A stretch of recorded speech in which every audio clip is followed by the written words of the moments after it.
सभी को प्यार भरा नमस्कार। मैं शशि कुमार मेरे YouTube चैनल फिजिक्स पाठशाला में आप सभी का एक बार फिर से तहे दिल से स्वागत करता हूं।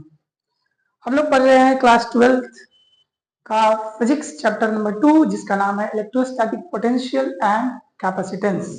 ठीक है, आज के इस लेक्चर में हम लोग बहुत ही बेहतरीन टॉपिक पढ़ने जा रहे हैं जिसका नाम है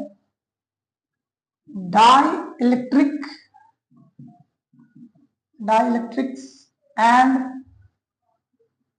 its polarization। Dielectric and its polarization. Copy pen निकाल लीजिए और हमारे साथ ही लिखना स्टार्ट कीजिए। ठीक है, चलिए समझते हैं डाइलेक्ट्रिक क्या होता है और उसका पोलराइजेशन क्या होता है ना। तो याद करते हैं पिछले वाले लेक्चर को जिसमें हम लोगों ने पढ़ा था कंडक्टर का बिहेवियर, कि अगर कंडक्टर को किसी एक्सटर्नल इलेक्ट्रिक फील्ड में पुट करेंगे तो कंडक्टर कैसा बिहेव करेगा, है ना। एक बार उसको देख लेते हैं ना कि अगर किसी कंडक्टर को एक्सटर्नल इलेक्ट्रिक फील्ड में डाला जाए तब क्या होगा। यूनिफॉर्म इलेक्ट्रिक फील्ड, है ना। ये कंडक्टर है, मान लेते हैं कंडक्टर। ठीक, तो जैसे ही कंडक्टर को एक्सटर्नल इलेक्ट्रिक फील्ड में डालेंगे, कंडक्टर के अंदर का जो फ्री इलेक्ट्रॉन होता है वो इलेक्ट्रिक फील्ड के अपोजिट डायरेक्शन में भागना चालू करेगा। मतलब इलेक्ट्रॉन इस तरफ भागेगा और इधर निगेटिव चार्ज बनाएगा और इक्वल अमाउंट ऑफ इस तरफ पॉजिटिव चार्ज बनाएगा, जिसकी वजह से इस तरफ एक इलेक्ट्रिक फील्ड इंड्यूस होगा। इंड्यूस्ड इलेक्ट्रिक फील्ड इसको कहा जाता है। और ये इंड्यूस्ड इलेक्ट्रिक फील्ड बाहर वाले इलेक्ट्रिक फील्ड को क्या करेगा, कैंसिल आउट कर देगा। ये इंड्यूस्ड इलेक्ट्रिक फील्ड बाहर वाले इलेक्ट्रिक फील्ड को कैंसिल आउट कर देगा, है ना। इलेक्ट्रॉन जैसे ही हम कंडक्टर को एक्सटर्नल इलेक्ट्रिक फील्ड में डालें क्या होगा, इलेक्ट्रॉन इलेक्ट्रिक फील्ड के अपोजिट डायरेक्शन में आएगा, जिसकी वजह से इलेक्ट्रिक फील्ड इंड्यूस होगा। इलेक्ट्रॉन कब तक आते रहेगा बताइए, कब, जब तक आते, मतलब तब तक आना बंद नहीं होगा इलेक्ट्रॉन का इलेक्ट्रिक फील्ड के अपोजिट डायरेक्शन में, जब तक ये induced electric field external electric field को कैंसिल ना कर दे, है ना। तो ये हमने पिछले वाले लेक्चर में पढ़ा था। वहीं से आज शुरू करते हैं। अगर मान लेते हैं कि हम कंडक्टर को एक्सटर्नल इलेक्ट्रिक फील्ड में पुट नहीं किए, ठीक है, कंडक्टर को एक्सटर्नल इलेक्ट्रिक फील्ड में पुट नहीं किए, इंसुलेटर को पुट करते हैं इलेक्ट्रिक फील्ड में, तब क्या होगा बताइए। जैसे ही इंसुलेटर को मान लेते हैं इंसुलेटर है और इस इंसुलेटर को हम इलेक्ट्रिक फील्ड में पुट किए, बताइए क्या होगा। आपके हिसाब से क्या होना चाहिए, आपके हिसाब से क्या होना चाहिए। क्या अंदर में इलेक्ट्रिक फील्ड जीरो हो जाना चाहिए जैसा कंडक्टर में हुआ था? नहीं, ऐसा नहीं हुआ। तो क्या होगा, समझिए क्या होगा। इस इंसुलेटर के अंदर फ्री इलेक्ट्रॉन नहीं होता है, फ्री इलेक्ट्रॉन नहीं होता है ना। तो मतलब इलेक्ट्रॉन इस तरफ शिफ्ट नहीं होगा, है ना। इलेक्ट्रॉन जब तक इस तरफ शिफ्ट नहीं होगा तब तक बाहर वाला इलेक्ट्रिक फील्ड कैंसिल नहीं होगा, ये बाहर वाला इलेक्ट्रिक फील्ड कैंसिल नहीं होगा, है ना। तो इंसुलेटर में होता क्या समझिएगा, फ्री इलेक्ट्रॉन नहीं, इसका मतलब इलेक्ट्रॉन भी नहीं है। नहीं, इलेक्ट्रॉन तो है इंसुलेटर के अंदर, इलेक्ट्रॉन है, इलेक्ट्रिक फील्ड भी है, तो फोर्स तो लगेगा इलेक्ट्रॉन पे, है ना। हाँ, भले ही वो इस पॉइंट से इस पॉइंट तक मूव नहीं करेगा, लेकिन अपने ही एटम और अपने ही मॉलिक्यूल के अंदर स्मॉल मूवमेंट इलेक्ट्रॉन जरूर करेगा। फिर से सुनिए, हमने क्या किया, इंसुलेटर को इलेक्ट्रिक फील्ड में पुट किया। इंसुलेटर के पास फ्री इलेक्ट्रॉन नहीं होता, इसका मतलब ये थोड़ी ना कि इलेक्ट्रॉन भी नहीं होता है, इलेक्ट्रॉन तो है, और इलेक्ट्रॉन है एक्सटर्नल इलेक्ट्रिक फील्ड में है, तो उस पर तो फोर्स लगना है। तो फोर्स लगेगा तो कहाँ जाएगा इलेक्ट्रॉन। जैसे ही इलेक्ट्रॉन पे फोर्स लगेगा, फोर्स अपने ही एटम और मॉलिक्यूल के अंदर स्मॉल मूवमेंट करेगा। इलेक्ट्रॉन क्या करेगा, अपने ही एटम और मॉलिक्यूल के अंदर स्मॉल स्मॉल मूवमेंट करेगा। और ये स्मॉल स्मॉल मूवमेंट, ये जो नेट मूवमेंट होगा, नेट मूवमेंट के वजह से क्या होता है, इंसुलेटर के अंदर एक इलेक्ट्रिकल प्रॉपर्टी डेवलप होता है। ये जो छोटा छोटा इलेक्ट्रॉन का जो मूवमेंट है, माइक्रोस्कोपिक मूवमेंट है, उस छोटे छोटे नेट मूवमेंट की वजह से इस इंसुलेटर के अंदर क्या होता है, एक इलेक्ट्रिकल प्रॉपर्टी डेवलप होता है। और वैसे इलेक्ट्रिकल प्रॉपर्टी के वजह से ही इंसुलेटर को हम क्या कहते हैं, डाइलेक्ट्रिक कहते हैं। मतलब साफ क्लियर है, डाइलेक्ट्रिक क्या है, डाइलेक्ट्रिक इंसुलेटर। डाइलेक्ट्रिक क्या है, डाइलेक्ट्रिक इंसुलेटर है, जैसे प्लास्टिक, ग्लास, एयर, है ना। तो डाइलेक्ट्रिक क्या है, डाइलेक्ट्रिक ऐसा इंसुलेटर है, इंसुलेटर सिंपली जिसके पास फ्री चार्ज होता है क्या? नहीं, जिसके पास बाउंड चार्ज होता है, जिसके पास बाउंड चार्ज होता है। तो डाइलेक्ट्रिक का अगर हम डिफिनेशन लिखना हो तो क्या लिखेंगे बताइए? डाइलेक्ट्रिक लिखेंगे it is an insulator having bound charge in them, bound charge in them. ठीक है, वैसा नॉन कंडक्टिंग सबस्टांस जिसके पास बाउंड चार्ज होगा, वैसा नॉन कंडक्टिंग सबस्टांस जिसके पास बाउंड चार्ज होगा उसको क्या कहेंगे?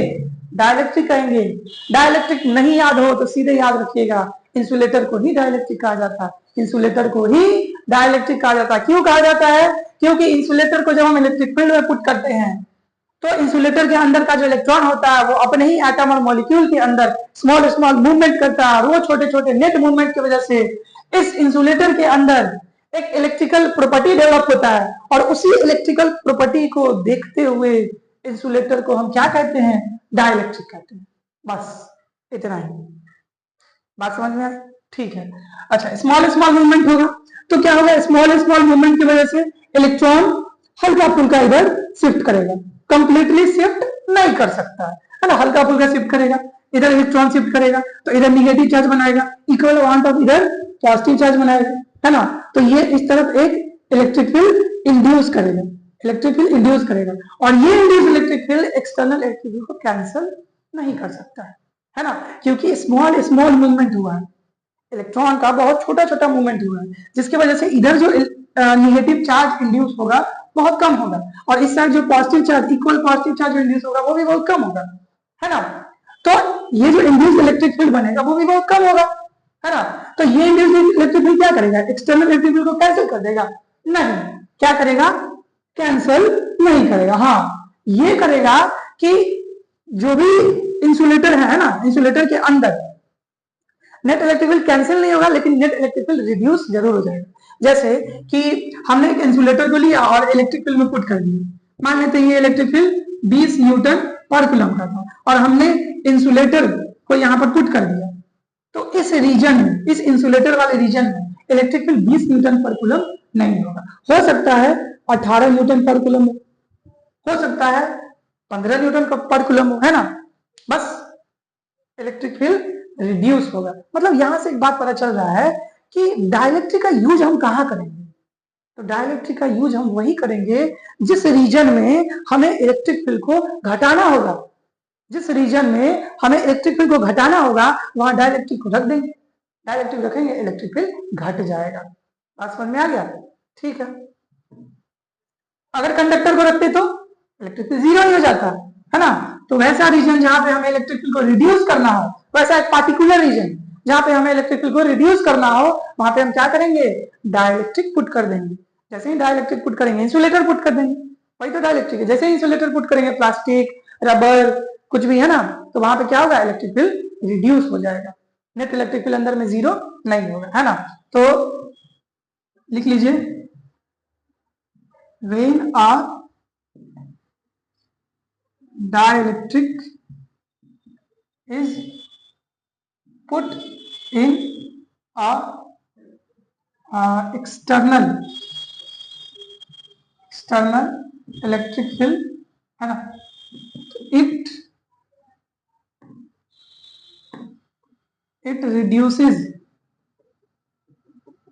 reduces the external electric field in the region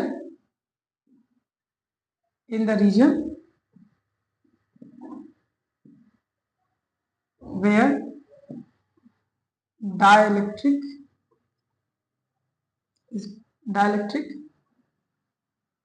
in the region where dielectric is put, in the region where dielectric have put, है ना। जहां पे डाइलेक्ट्रिक को रखेंगे वहां पे कहा क्या होगा? इलेक्ट्रिक फील्ड घट जाएगा, इलेक्ट्रिक फील्ड रिड्यूस हो जाएगा। तो अंदर में इलेक्ट्रिक फील्ड कितना बचेगा? तो अंदर में इलेक्ट्रिक फील्ड बचेगा नेट इलेक्ट्रिक फील्ड कितना होगा, तो नेट इलेक्ट्रिक फील्ड होगा external electric field minus induce electric field, है ना। ठीक, चलिए ये था डाइलेक्ट्रिक। डाइलेक्ट्रिक क्या होता है, क्लियर है? कोई डाउट हो तो फिर से रिपीट करके देखिएगा, ठीक है। चलिए डाइलेक्ट्रिक जो होता है वो दो तरीके का होता है। डाइलेक्ट्रिक दो तरीके का होता है, ठीक। एक को कहते हैं पोलर डाइलेक्ट्रिक, एक होता है नॉन पोलर डाइलेक्ट्रिक, है ना। एक एक करके समझते हैं पोलर डाइलेक्ट्रिक कैसा होता है और नॉन पोलर डाइलेक्ट्रिक कैसा होता है ना। पोलर और नॉन पोलर डाइलेक्ट्रिक।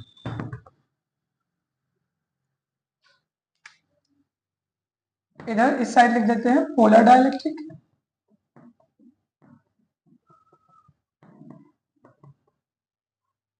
और इस side non polar dielectric.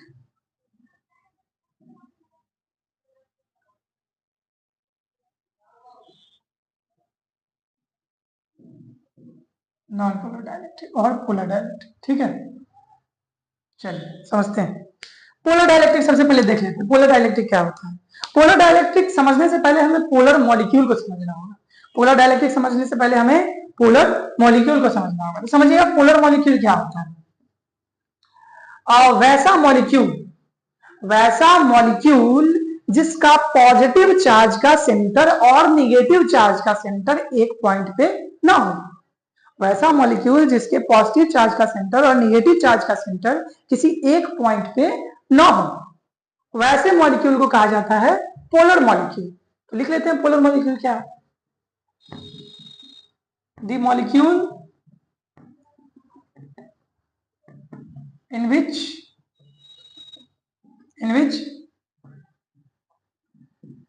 the center of positive charge and negative charge do not coincide with each other are called polar molecule। Polar molecule, ठीक है। कुछ समझ में आया? चलिए एक बार देख लेते हैं, है ना, क्या है पोलर मॉलिक्यूल। जैसे HCl, क्या हमने कहा HCl, है ना।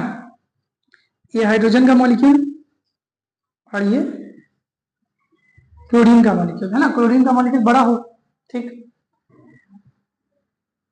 है। हाइड्रोजन का मॉलिक्यूल और क्लोरीन का मॉलिक्यूल, ठीक। थोड़ा सा और बड़ा बना देते हैं कि आपको देखने में क्लियर हो।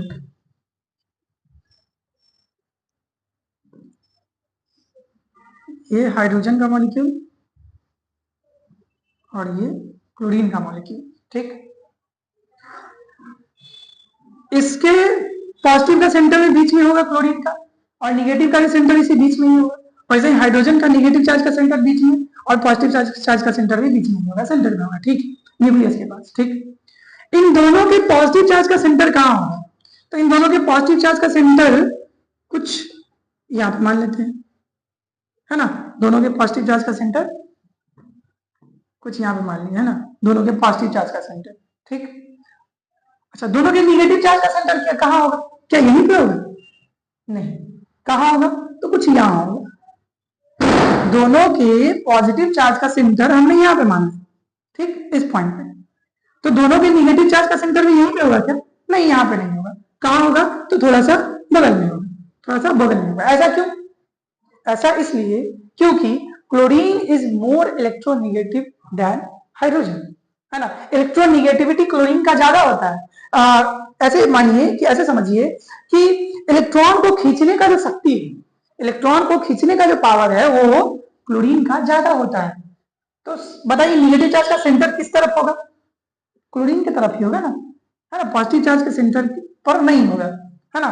दोनों का पॉजिटिव चार्ज का सेंटर यहाँ है, तो निगेटिव चार्ज का सेंटर यहीं पे नहीं होगा। क्यों? क्योंकि निगेटिव चार्ज को खींचने का शक्ति क्लोरीन के पास ज्यादा है, इसलिए थोड़ा सा हटके होगा। तो बताइए पॉजिटिव चार्ज का सेंटर नेगेटिव चार्ज का सेंटर एक पॉइंट पे है, नहीं है। वैसे ही मॉलिक्यूल को कहते हैं क्या, क्या कहते हैं, पोलर मॉलिक्यूल।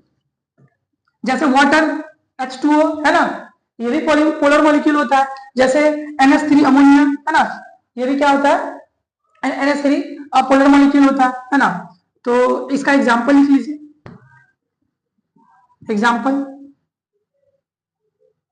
एग्जाम्पल क्या होगा इसका, HCl H2O NH3 है ना। अच्छा, पोलर मॉलिक्यूल के पास पहले से परमानेंट डाइपोल मोमेंट होता है। डाइपोल मोमेंट क्या, positive negative charge separated by very small distance, positive negative charge equal amount of positive है ना, पॉजिटिव नेगेटिव इक्वल अमाउंट में, और दोनों के बीच का सेपरेशन बहुत कम, तो वैसे सिस्टम को कहते हैं इलेक्ट्रिक डाइपोल। तो इलेक्ट्रिक डाइपोल पहले से इसके पास ना, पोलर मॉलिक्यूल के पास पॉजिटिव नेगेटिव का सेंटर अलग अलग है, तो पहले से डाइपोल मोमेंट है ना। तो लिख लीजिए सच मॉलिक्यूल्स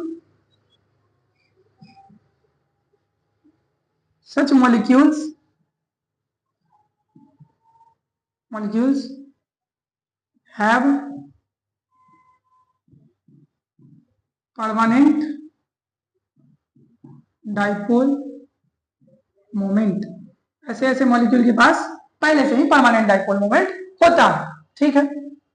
अच्छा, तो पोलर डाइलेक्ट्रिक किसको कहते हैं, पोलर मॉलिक्यूल समझ गए। वैसा मॉलिक्यूल जिसके पॉजिटिव चार्ज का सेंटर नेगेटिव चार्ज का सेंटर एक पॉइंट पे ना हो, उसको कहेंगे पोलर मॉलिक्यूल। एग्जांपल भी देख लिए, पोलर मॉलिक्यूल के पास पहले से परमानेंट डाइपोल मोमेंट होता है। लेकिन पोलर डाइलेक्ट्रिक क्या है, वैसा डाइलेक्ट्रिक जो पोलर मॉलिक्यूल से बना हो, वैसा डाइलेक्ट्रिक जो पोलर मॉलिक्यूल से बना हो, वैसे कहेंगे, वैसे डाइलेक्ट्रिक को कहेंगे पोलर डाइलेक्ट्रिक। सिंपल है, क्या है, द डाइलेक्ट्रिक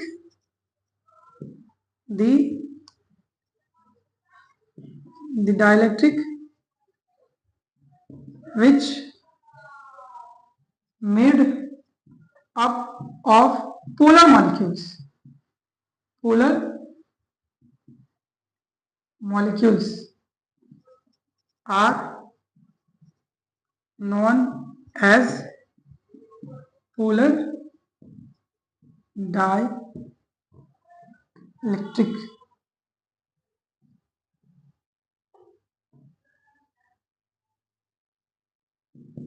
ठीक, समझ गए।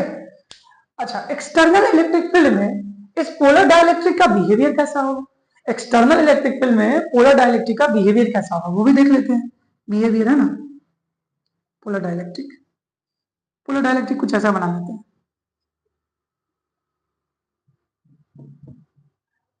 इसका मॉलिक्यूल ऐसा होगा, पॉजिटिव नेगेटिव है ना, पॉजिटिव नेगेटिव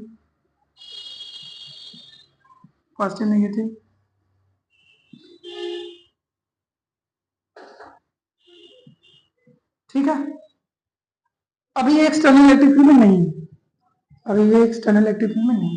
क्या इसके पास नेट डाइपोल मोमेंट है, नेट डाइपोल मोमेंट अभी नहीं है। ये क्या कह दिए, अभी तो लिखवाए हैं कि ऐसे मॉलिक्यूल के पास परमानेंट डाइपोल मोमेंट होता है, तो अभी हम पूछ रहे हैं नेट डाइपोल मोमेंट कितना होगा, लिख दिए 0। ये कैसे, हर एक मॉलिक्यूल के पास अपना अपना डाइपोल मोमेंट है, हर एक मॉलिक्यूल के पास अपना अपना डाइपोल मोमेंट है, लेकिन सभी डाइपोल मोमेंट का ओरिएंटेशन देखिए यहाँ किधर है, इनफाइनाइट नंबर ऑफ डायरेक्शन होगा। ये तो मैंने 2 4 ही बनाया है ना, एक डाइपोल मोमेंट इस तरफ, एक इस तरफ, एक इस तरफ, एक इस तरफ, चारों दिशाओं में होगा, है ना। तो नेट डाइपोल मोमेंट कितना होगा, सब एक दूसरे को कहीं ना कहीं कैंसल ही कर रहा होगा, तो नेट डाइपोल मोमेंट 0 होगा, है ना। अब इसको एक्सटर्नल इलेक्ट्रिक फील्ड में डालेंगे, ठीक। अब जैसे ही एक्सटर्नल इलेक्ट्रिक फील्ड में डालेंगे, इलेक्ट्रिक फील्ड इधर 0 नहीं, मान लेते हैं इलेक्ट्रिक फील्ड कुछ इस प्रकार है कि इधर नेगेटिव इधर पॉजिटिव है ना, इलेक्ट्रिक फील्ड इस डायरेक्शन में, ठीक। तो ये जो देखिए, ये जो डाइपोल कहते हैं, ये जो डाइलेक्ट्रिक है, ये डाइलेक्ट्रिक का पॉजिटिव उधर भागेगा, नेगेटिव इधर भागेगा। देखिए ऐसे है हमारे पास पॉजिटिव नेगेटिव, जैसे ही इलेक्ट्रिक फील्ड के अंदर आएगा क्या होगा, पॉजिटिव को इस तरफ टॉर्क लगेगा, नेगेटिव को इस तरफ टॉर्क लगेगा, है ना। मतलब पॉजिटिव को इस तरफ धक्का लगेगा, नेगेटिव को इस तरफ धक्का लगेगा, एक टॉर्क जनरेट होगा, और इस टॉर्क की वजह से ये थोड़ा सा ओरिएंट हो जाएगा, अलाइन हो जाएगा, किस तरफ, इलेक्ट्रिक फील्ड के डायरेक्शन में। तो ये थोड़ा सा अलाइन हो जाएगा इलेक्ट्रिक फील्ड के डायरेक्शन में, थोड़ा थोड़ा सब क्या होगा, अलाइन होते जाएगा इलेक्ट्रिक फील्ड के डायरेक्शन, सभी क्या होंगे, अलाइन होते जाएंगे इलेक्ट्रिक फील्ड के डायरेक्शन में। क्या अभी नेट डाइपोल मोमेंट जीरो होगा? नहीं, नेट डाइपोल मोमेंट जीरो इस केस में नहीं है। आप समझ गए? ये हमारा बिहेवियर, किसका बिहेवियर है?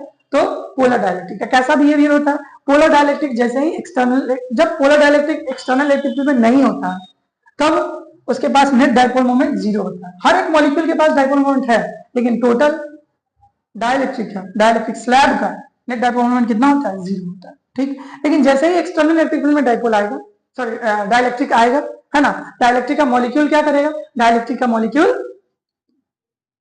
क्या करेगा बताइए?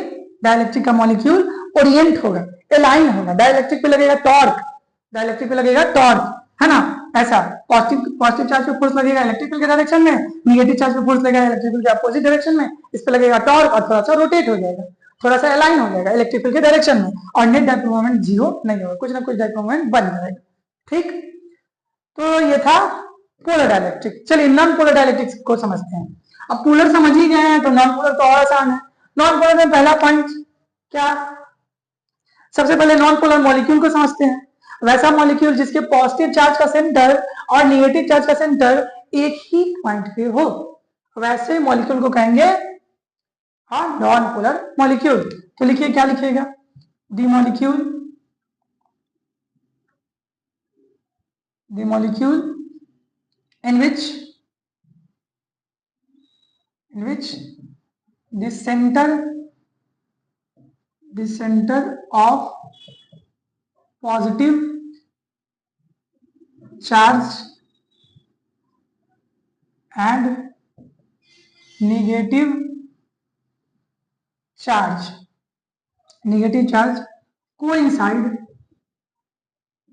coincide with each other are known as non-polar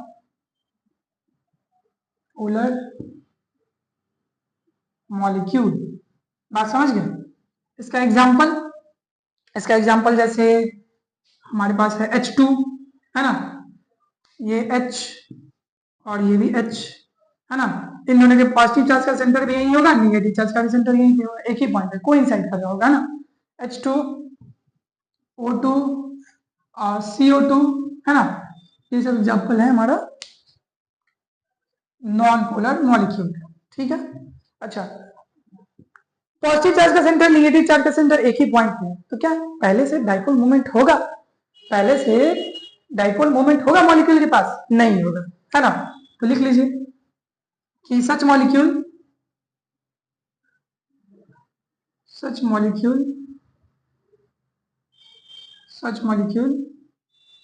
have no dipole moment, है ना। ठीक है, ऐसे मॉलिक्यूल के पास पहले से कोई डाइपोल मोमेंट नहीं होगा। ठीक है, समझ गया? नॉन पोलर डाइलेक्ट्रिक किसको कहेंगे? वैसा डाइलेक्ट्रिक जो नॉन पोलर मॉलिक्यूल से बना हुआ है ना, उसको कहेंगे नॉन पोलर डाइलेक्ट्रिक। ठीक है, the dielectric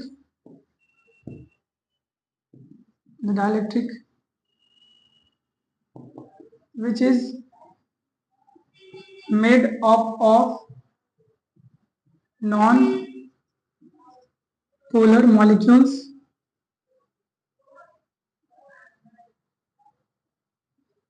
are known as non-polar dielectric. बात समझ गए? ठीक है, इसका बिहेवियर कैसा होगा देखते हैं। इसका बिहेवियर कैसा होगा? Non polar dielectric non polar molecule से बना होता है, जिसका पॉजिटिव चार्ज का सेंटर नेगेटिव चार्ज का सेंटर एक ही पॉइंट पे होता है। तो पॉजिटिव नेगेटिव चार्ज का सेंटर एक ही पॉइंट पे, है ना। अब हम पॉजिटिव नेगेटिव एक ही पॉइंट पे कैसे लिखे बताइए? पॉजिटिव लिखे, नेगेटिव लिखे, कुछ समझ में आएगा नहीं, तो थोड़ा सा बगल में इसको लिख दिया ना। देखिए, ये पॉजिटिव नेगेटिव नहीं तो नहीं बना सकते ना, तो इसको थोड़ा सा ऐसे दिखाएंगे, पॉजिटिव नेगेटिव। ठीक है, पॉजिटिव नेगेटिव ऐसा मॉलिक्यूल होता है, पॉजिटिव नेगेटिव।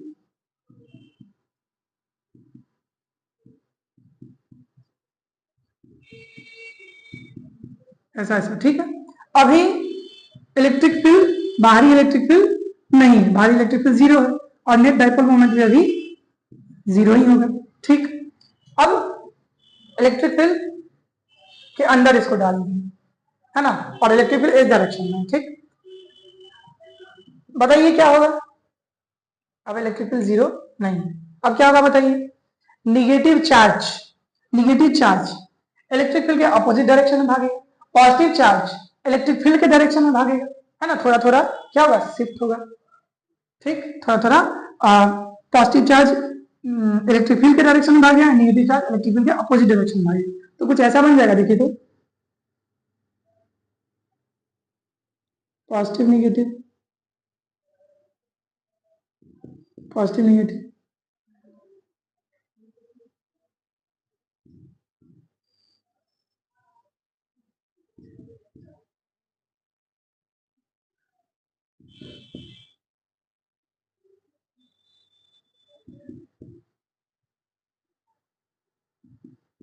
ठीक है।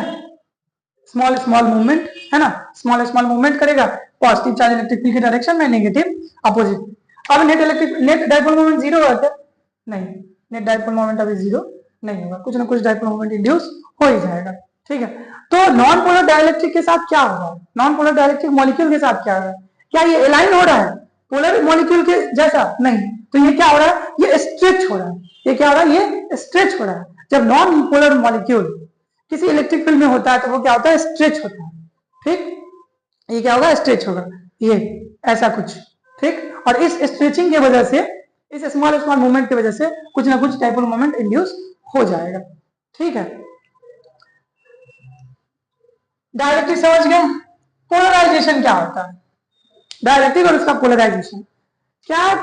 अभी इस केस में डाइपोल डाइपोल के पास डाइपोल कह रहे डाइलेक्ट्रिक मॉलिक्यूल के पास कोई डाइपोल मोमेंट है क्या? नहीं। क्या इस केस में है क्या? नहीं। जैसे ही एक्सटर्नल इलेक्ट्रिक फील्ड में आया, डाइलेक्ट्रिक के पास डाइपोल मोमेंट आया, जैसे ही एक्सटर्नल इलेक्ट्रिक फील्ड में आया, डाइलेक्ट्रिक के पास डाइपोल मोमेंट आया, है ना। तो डाइलेक्ट्रिक के पास डाइपोल मोमेंट आना, डाइलेक्ट्रिक के पास डाइपोल मोमेंट आना, इसी घटना को कहते हैं कि डाइलेक्ट्रिक क्या हो गया? पोलराइज्ड हो गया। डाइलेक्ट्रिक क्या हो गया? पोलराइज्ड हो गया। पहले इसके पास नेट पोल नहीं था, मतलब पॉजिटिव नेगेटिव नेट पोल नहीं बना हुआ था, पॉजिटिव नेगेटिव नेट पोल नहीं बना हुआ था। जैसे इलेक्ट्रिक फील्ड में आया, पॉजिटिव इस तरफ थोड़ा नेगेटिव बन जाएगा और इस तरफ थोड़ा पॉजिटिव बन जाएगा, है ना। सिमिलरली इस तरफ थोड़ा नेगेटिव बन जाएगा और इस तरफ थोड़ा पॉजिटिव बन जाएगा, है ना। तो क्या पोल बन गया, पॉजिटिव नेगेटिव, है ना। तो ऐसे कहते हैं कि हाँ डाइलेक्ट्रिक क्या हो गया? डाइलेक्ट्रिक पोलराइज्ड हो गया। डाइलेक्ट्रिक क्या हो गया? पोलराइज्ड हो गया, ठीक।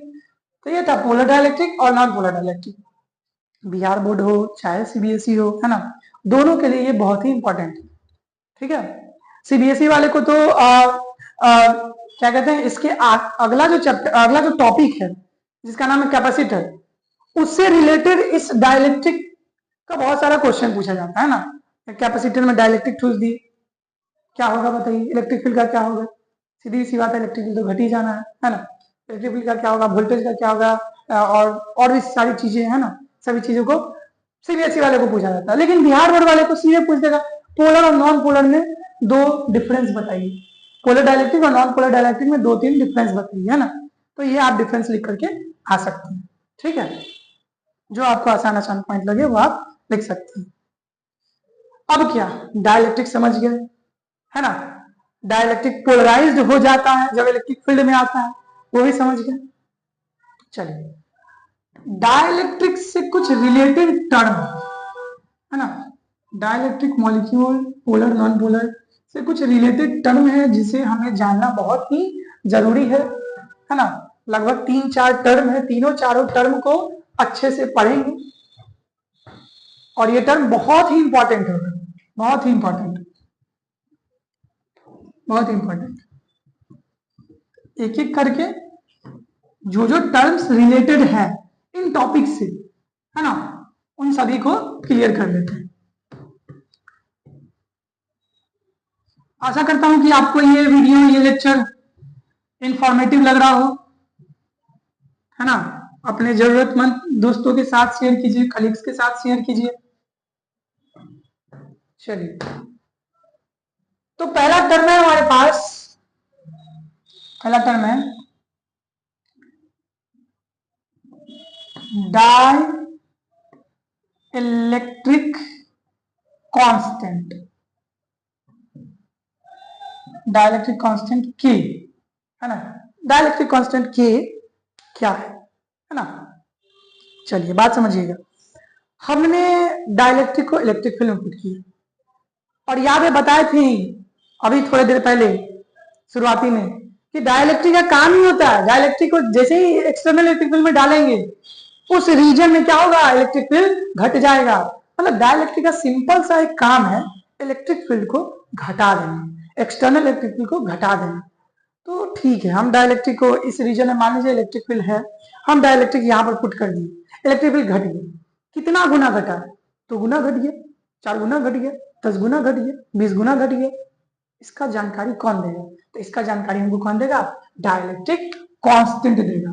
डाइलेक्ट्रिक कांस्टेंट किस बात की जानकारी हमें देगी? डाइलेक्ट्रिक कांस्टेंट हमें बताएगा कि डाइलेक्ट्रिक को पुट करने पे external electric field how much times, कितना टाइम्स घट चुका है ना, कितना गुना घट चुका है। 2 गुना घट गया, 3 गुना घट गया, 4 गुना घट गया, है ना। कितना टाइम्स एक्सटर्नल इलेक्ट्रिक फील्ड घट चुका है उस डाइलेक्ट्रिक वाले रीजन में, इसका जानकारी हमको डाइलेक्ट्रिक कांस्टेंट देगा। देखिए, it is the ratio of original electric field, original या एक्सटर्नल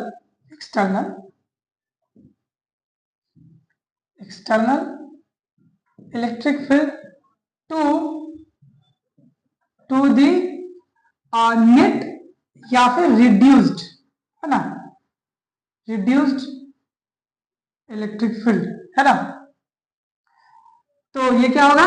डाइलेक्ट्रिक कांस्टेंट के बराबर हमने जो इलेक्ट्रिक फील्ड दिया बाहरी, है ना, जो ओरिजिनली था, divide by net electric field जो अंदर में बचा है, जो अंदर में घट के बचा है ना। इसको हम ऐसे भी लिख सकते हैं कि is equals to E naught जो हमने बाहर में इलेक्ट्रिक फील्ड दिया, divide by net electric field कितना होगा?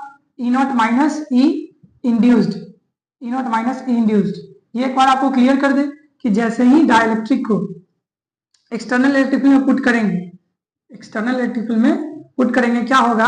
अंदर में ये बाहरी इलेक्ट्रिक फील्ड हो गया ई नॉट, और अंदर में एक इंड्यूस्ड इलेक्ट्रिक फील्ड बनेगा, है ना, इंड्यूस्ड। और नेट इलेक्ट्रिक फील्ड हमारा इस तरफ होगा, नेट इलेक्ट्रिक फील्ड। और ये नेट इलेक्ट्रिक फील्ड कितना के बराबर होता है? ये नेट इलेक्ट्रिक फील्ड बराबर होता है external electric field minus induced electric field, है ना। तो वही हमने लिखा है डाइलेक्ट्रिक कांस्टेंट। याद कीजिए, डाइलेक्ट्रिक कांस्टेंट पिछले चैप्टर में ही पढ़े थे, डाइलेक्ट्रिक कांस्टेंट। और डाइलेक्ट्रिक कांस्टेंट कुछ ऐसा पढ़े थे कि dielectric constant is the ratio of permittivity of medium to the permittivity of free space, या force in vacuum to the force in medium, है ना। इसको हम ऐसे भी लिख सकते हैं, it is the ratio of electric field in vacuum to the electric field in medium, है ना। Electric field in vacuum, vacuum बाहर वाला इलेक्ट्रिक फील्ड, और electric field in medium, medium अंदर में जो इलेक्ट्रिक फील्ड बचा है ना। तो ये वही डाइलेक्ट्रिक है, ये वही डाइलेक्ट्रिक कांस्टेंट है। बात समझ गए? डाइलेक्ट्रिक कांस्टेंट आपको एग्जाम में अगर लिखने को आता है तो आप कोई सा भी डेफिनेशन लिख सकते हैं, डाइलेक्ट्रिक कांस्टेंट का डेफिनेशन, ठीक है। तो पहला टर्म हमारा क्लियर हो गया, जो कि क्या था? डाइलेक्ट्रिक कांस्टेंट, ठीक। दूसरा टर्म है इलेक्ट्रिक पोलराइजेशन। दूसरा टर्म क्या है? दूसरा टर्म है इलेक्ट्रिक पोलराइजेशन। चलिए इसे भी समझते हैं, इसे भी समझते हैं ना। जब हम डाइलेक्ट्रिक को किसी एक्सटर्नल इलेक्ट्रिक में पुट करते हैं तो पहले से तो कोई नेट डाइपोल मोमेंट नहीं रहता है ना। और जैसे ही एक्सटर्नल इलेक्ट्रिक में पुट करते हैं सब नेट डाइपोल मोमेंट इंड्यूस हो जाता है। जैसे मान लेते हैं कि ये हमारा डाइलेक्ट्रिक स्लैब है, ये हमारा डाइलेक्ट्रिक स्लैब है, अभी ये एक्सटर्नल इलेक्ट्रिक फील्ड में नहीं है, अभी ये एक्सटर्नल इलेक्ट्रिक फील्ड में नहीं है, तो इसके पास अभी नेट डाइपोल मोमेंट नहीं होगा, ठीक। अब जैसे ही इसको हम एक्सटर्नल इलेक्ट्रिक फील्ड में पुट करेंगे, है ना, इसके पूरे वॉल्यूम में क्या होगा? डाइपोल मोमेंट इंड्यूस हो जाएगा। इसके पूरे वॉल्यूम में क्या होगा, डाइपोल मोमेंट इंड्यूस हो जाएगा। यूनिट वॉल्यूम में कितना डाइपोल मोमेंट इंड्यूस हो रहा है, इसके जैसे ही एक्सटर्नल इलेक्ट्रिक फील्ड में इसको पुट की, क्या हुआ, इसके पूरे वॉल्यूम में नेट डाइपोल मोमेंट इंड्यूस हो गया।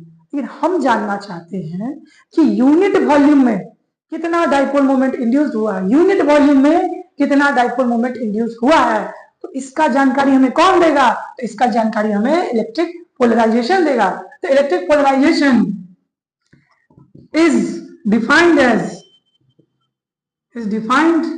as the dipole moment per unit volume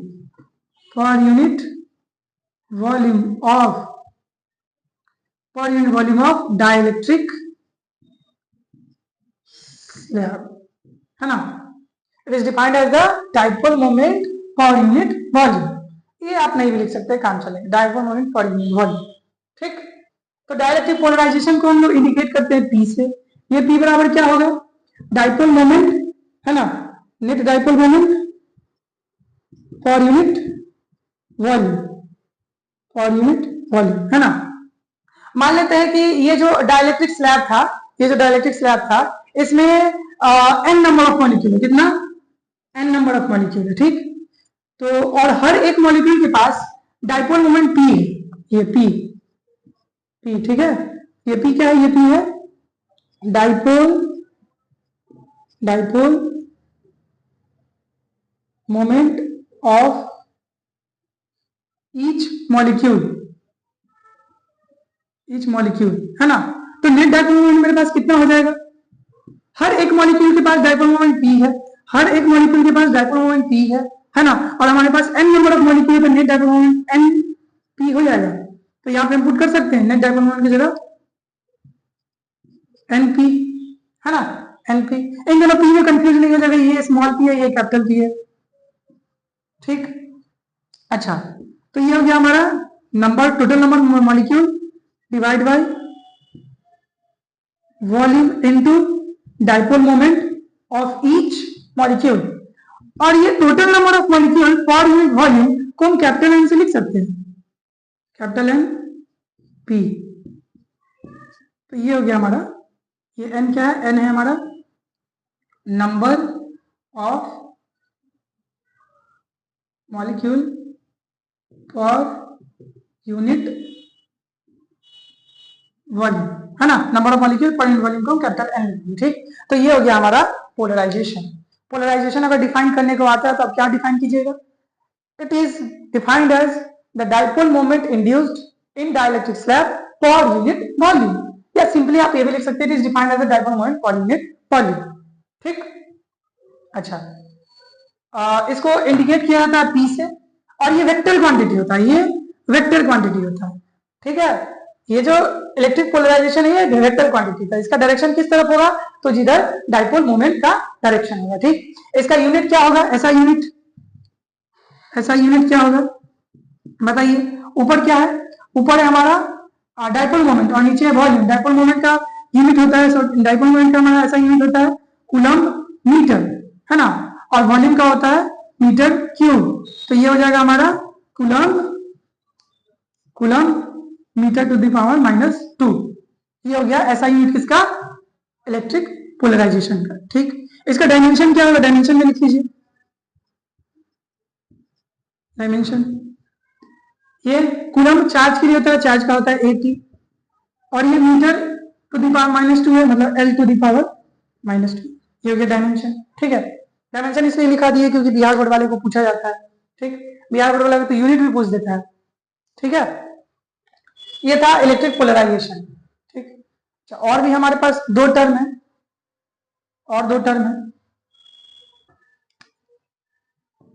तीसरा टर्म समझिएगा क्या है। तीसरा टर्म का नाम है इलेक्ट्रिकल या इलेक्ट्रिक ससेप्टिबिलिटी।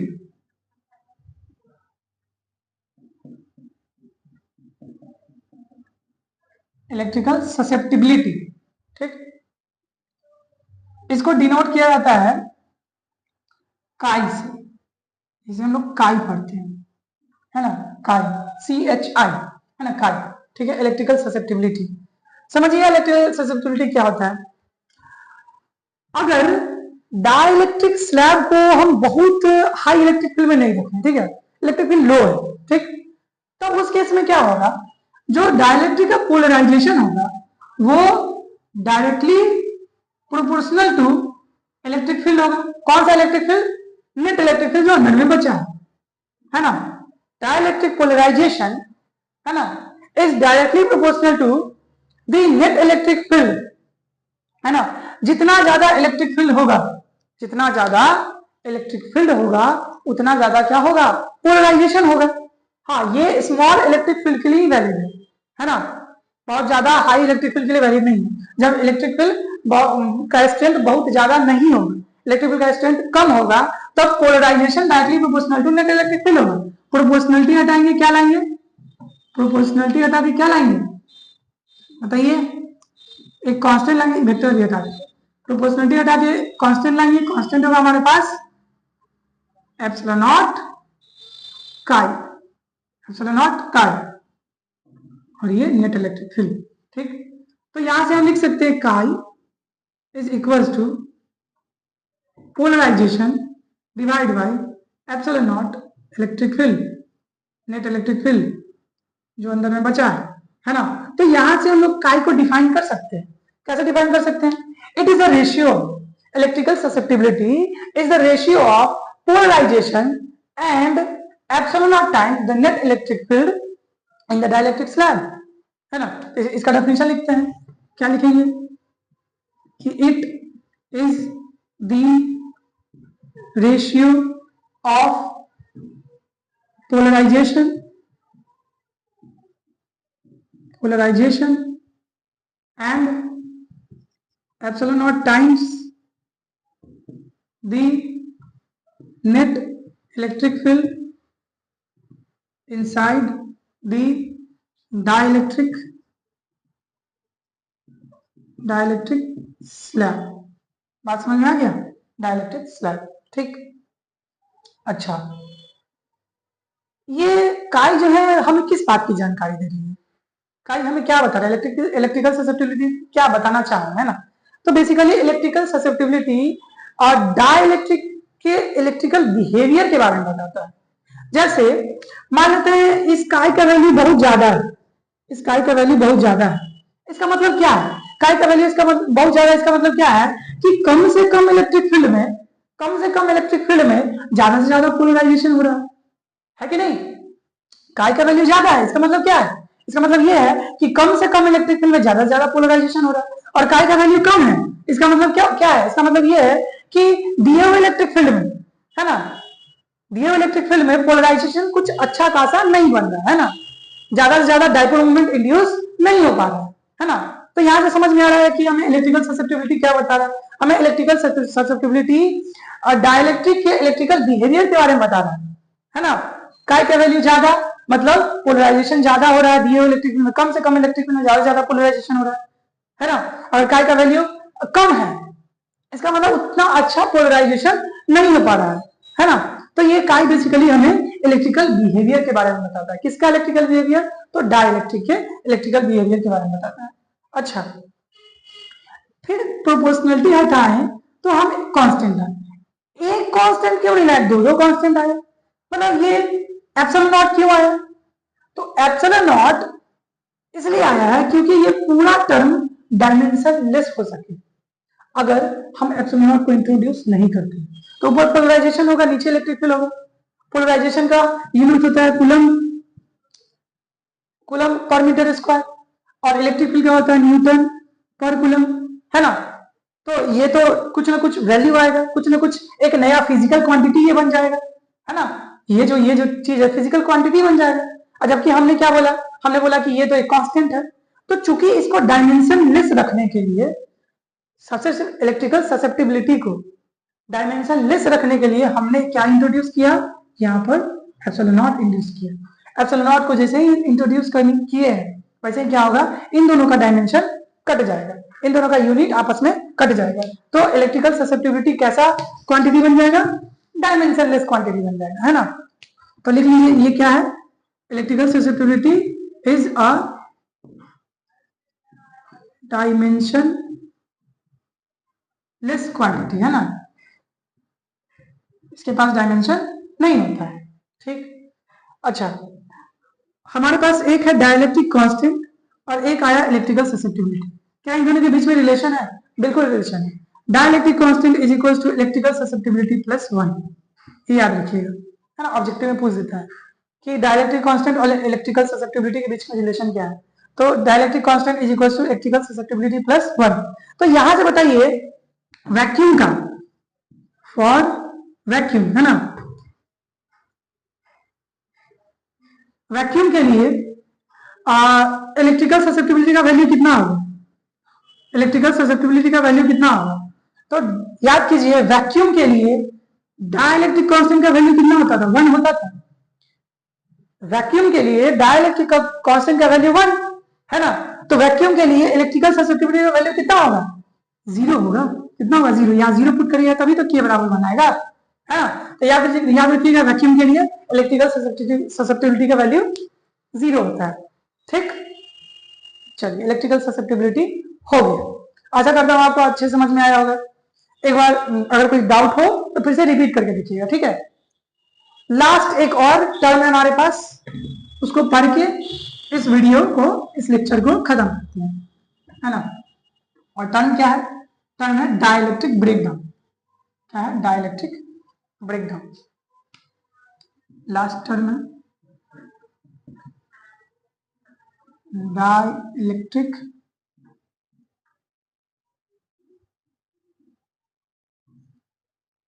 ब्रेकडाउन, है ना। डाइलेक्ट्रिक ब्रेकडाउन क्या है समझिएगा। हम जैसे ही क्या कर रहे हैं, डाइपोल डाइलेक्ट्रिक को इलेक्ट्रिक फील्ड में रख रहे हैं, है ना, तो क्या हो रहा है, नॉन पोलर की बात करते हैं, ठीक है। क्या हो रहा है कि नॉन पोलर स्ट्रेच हो रहा है ऐसे, है ना, स्ट्रेच हो रहा है। पॉजिटिव जा रहा है इलेक्ट्रिक फील्ड के डायरेक्शन में और निगेटिव जा रहा है इलेक्ट्रिक फील्ड के अपोजिट डायरेक्शन में, है ना। तो इलेक्ट्रिक फील्ड में हम पुट किए डाइलेक्ट्रिक को, ठीक। अब क्या कर रहे हैं, हम इलेक्ट्रिक फील्ड को इंक्रीज कर रहे हैं, एक्सटर्नल इलेक्ट्रिक फील्ड को। जैसे ही इलेक्ट्रिक फील्ड को बढ़ाते जाएंगे ये और स्ट्रेच होगा, और इलेक्ट्रिक फील्ड बढ़ाएंगे ये और स्ट्रेच होगा, और इलेक्ट्रिक फील्ड बढ़ाएंगे ये और स्ट्रेच होगा, है ना। एक ऐसा समय आएगा कि ये जो डाइलेक्ट्रिक मॉलिक्यूल है टूट जाएगा, है कि नहीं। कितना ही सह पाएगा ये मॉलिक्यूल, कितना ही सह पाएगा। हम इलेक्ट्रिक फील्ड बढ़ाते जा रहे हैं, ये स्ट्रेच होते जा रहा है, बढ़ाते जा रहे हैं, स्ट्रेच होते जा रहा है, बढ़ाते जा रहे हैं, स्ट्रेच होते जा रहा है। कब तक स्ट्रेच होगा, इसका भी अपना एक क्षमता है ना। तो एक मैक्सिमम इलेक्ट्रिक फील्ड होगा जिसपे क्या होगा, डाइलेक्ट्रिक टूट जाएगा, डाइलेक्ट्रिक टूट जाएगा। और जैसे ही डाइलेक्ट्रिक टूटेगा क्या हो जाएगा बताइए, इंसुलेटर कंडक्टर बन जाएगा, इंसुलेटर कंडक्टर बन जाएगा, है ना। कि जैसे ही हम डाइलेक्ट्रिक को बहुत ज्यादा, बहुत हेवी इलेक्ट्रिक फील्ड में रखेंगे तो तब क्या होगा, डाइलेक्ट्रिक का जो मॉलिक्यूल है, मॉलिक्यूल के अंदर जो इलेक्ट्रॉन है वो डिटैच्ड हो जाएगा, वो अपने ही पैरेंट मॉलिक्यूल से निकल जाएगा। और जैसे ही इलेक्ट्रॉन निकलेगा क्या हो जाएगा, इलेक्ट्रॉन फ्री हो जाएगा। और फ्री इलेक्ट्रॉन किसके पास होता है, फ्री इलेक्ट्रॉन कंडक्टर के पास होता है ना। तो डाइलेक्ट्रिक, अच्छा, इसी फेनोमेना को, इसी घटना को डाइलेक्ट्रिक ब्रेकडाउन कहा जाता है, डाइलेक्ट्रिक ब्रेकडाउन कहा जाता है, ठीक। तो इसमें क्या लिखेंगे, when a dielectric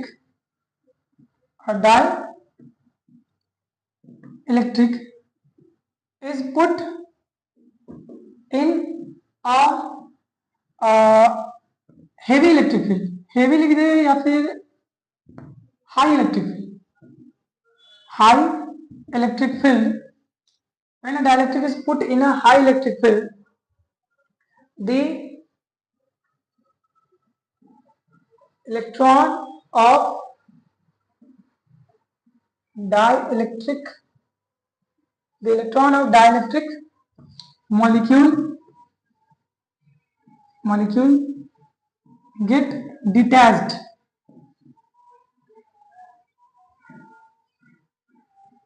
from it and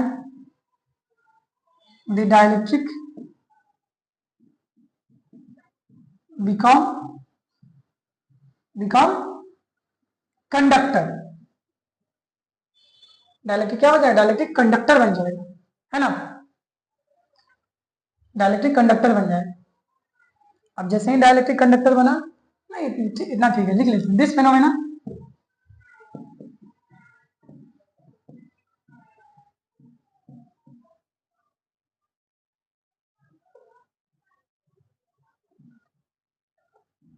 is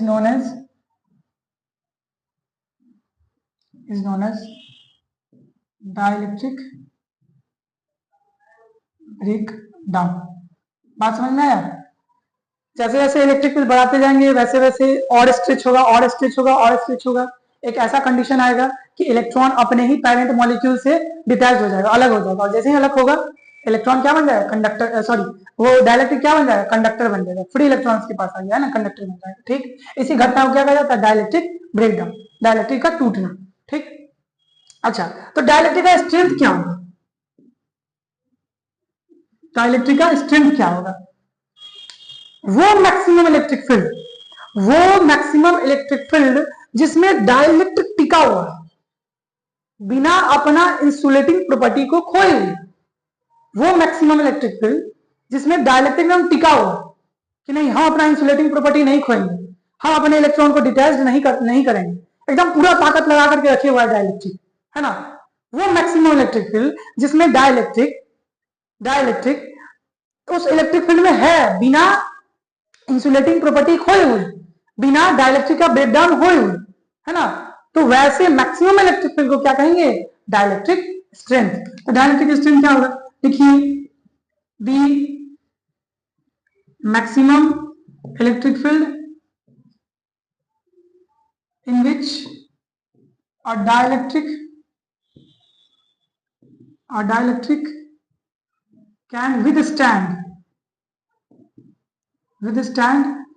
without losing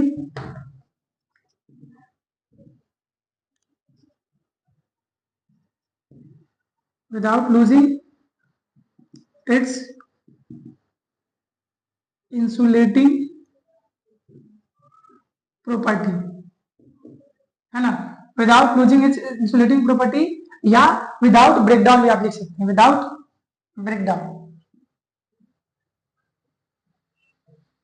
breakdown या without losing its insulating property, है ना।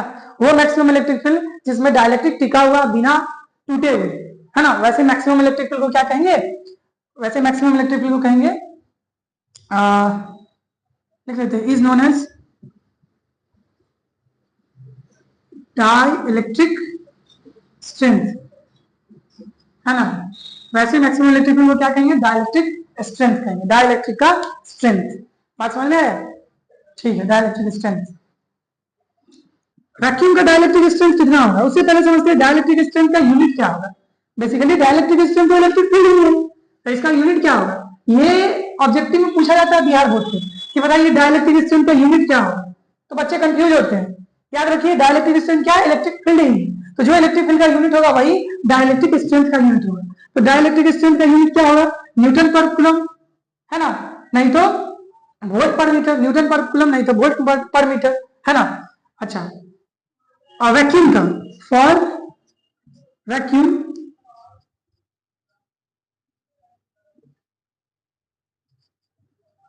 वैक्यूम का डाइलेक्ट्रिक स्ट्रेंथ होता है, फॉर वैक्यूम